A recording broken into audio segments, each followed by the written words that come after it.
Jawaban ahli menurut kami dan hak kami sebagai advokat untuk menanggapi bahwa belum bisa membuktikan kepada majelis hakim bahwa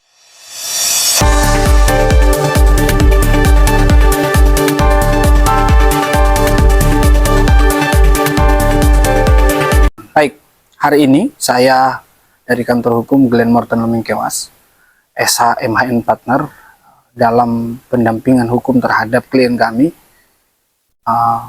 yang diduga melakukan tindak pidana korupsi peralihan tanah hak HGU ex-HGU Puskut Provinsi Sulawesi Utara di tahun 2016. Dapat kami sampaikan ke rekan-rekan media bahwa hari ini pemeriksaan ahli, 3 ahli.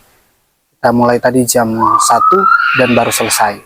Dan dapat saya sampaikan kepada rekan-rekan ahli bahwa ahli yang dihadirkan oleh penuntut umum adalah yang pertama ahli pidana dari Unsrat, kemudian perhitungan kerugian keuangan negara dari Kanwil DJT Manado, Sulawesi Utara, dan kemudian ahli BPKP. Kami simpulkan bahwa keterangan ketiga ahli itu, yang pertama ahli tindak pidana, kami dapat menyimpulkan bahwa yang ahli terangkan itu versi ahli. Kami coba menanyakan terkait dengan di mana mens rea terhadap klien kami. Ahli hanya menyampaikan melanggar hukum. Jawaban ahli menurut kami dan hak kami sebagai advokat untuk menanggapi bahwa belum bisa membuktikan kepada majelis hakim bahwa ada niat jahat terkait dengan peralihan, apalagi menguntungkan bagi klien kami. Untuk ahli perhitungan kerugian keuangan negara, kami menyimpulkan dari fakta yang kami periksa tadi terhadap ahli perhitungan kerugian keuangan negara bahwa ahli sendiri ternyata tidak mengetahui dokumen apa yang ada di tanah Puskut itu.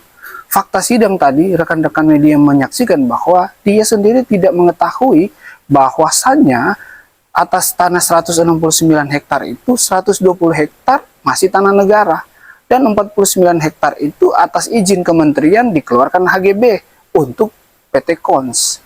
Jadi pertanyaan kami tadi, kami bahkan pertegas bahwa di mana kerugian negaranya. Ahli tidak bisa menyampaikan secara gamblang. Ahli hanya menyatakan bahwa tahun 2016 ada kesalahan prosedural. Kami mengejar itu, namun ahli tidak bisa menerangkan nilai 187 miliar rupiah yang menjadi kerugian keuangan negara.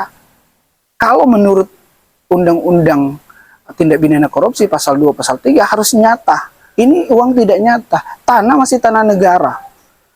Nah, kami sangat mengapresiasi majelis hakim yang dalam hal ini, ketua majelis bahkan anggota majelis yang hari ini kami melihat bahwa majelis hakim sangat bijaksana dalam melakukan pemeriksaan, sehingga kami berharap di persidangan berikutnya juga majelis hakim akan bersikap hal yang sama, bahwa majelis hakim mendudukan posisi pada posisi yang tengah. Hari ini kami menyaksikan benar bahwa majelis hakim duduk di posisi yang tengah, memberikan kesempatan seluas-luasnya bagi penuntut umum dan bagi kami advokat. Kami mengapresiasi itu, dan kami berharap bahwa ke depan kami akan menghadirkan ahli, bahkan kami akan menghadirkan saksi untuk meringankan bagi terdakwa kami, bagi klien kami. Jadi begini teman-teman media, bahwa 120 hektar fakta persidangan, bukan juga hari ini, tapi fakta persidangan, saksi fakta yang dihadirkan oleh penuntut umum di persidangan-persidangan sebelumnya sudah jelas bahwa 120 hektar sisa dari 169 hektar itu adalah masih tanah negara yang belum diletakkan hak apapun atas tanah itu. Sehingga kami mempertanyakan yang tadi kepada ahli BPKP, perhitungan kerugian keuangan negara, di mana kerugian negaranya? Tanah masih tanah negara. Itu yang menjadi concern kami, sehingga kami berharap bahwa ada keadilan bagi klien kami. Klien kami, sebagaimana kami ungkapkan tadi, bahwa sudah ditahan hampir 4 bulan. Bayangkan ditahan tanpa satu pemeriksaan yang valid, tanpa pemeriksaan data yang benar. Kami berharap bahwa keadilan itu akan ada. Keadilan itu akan ada bagi klien kami. Terima kasih. Hanya kliennya saja yang menjadi terdakwa perkara ini atau? Terdakwa dalam perkara ini ada 2, itu splitting berbeda perkara, namun diperiksa bersamaan karena saksi, baik saksi, majelis hakim maupun penuntut umum sama. Ada terdakwa lain yang mohon maaf kami tidak bisa menyebutkan namanya, itu diperiksa tanpa kehadiran, in absentia.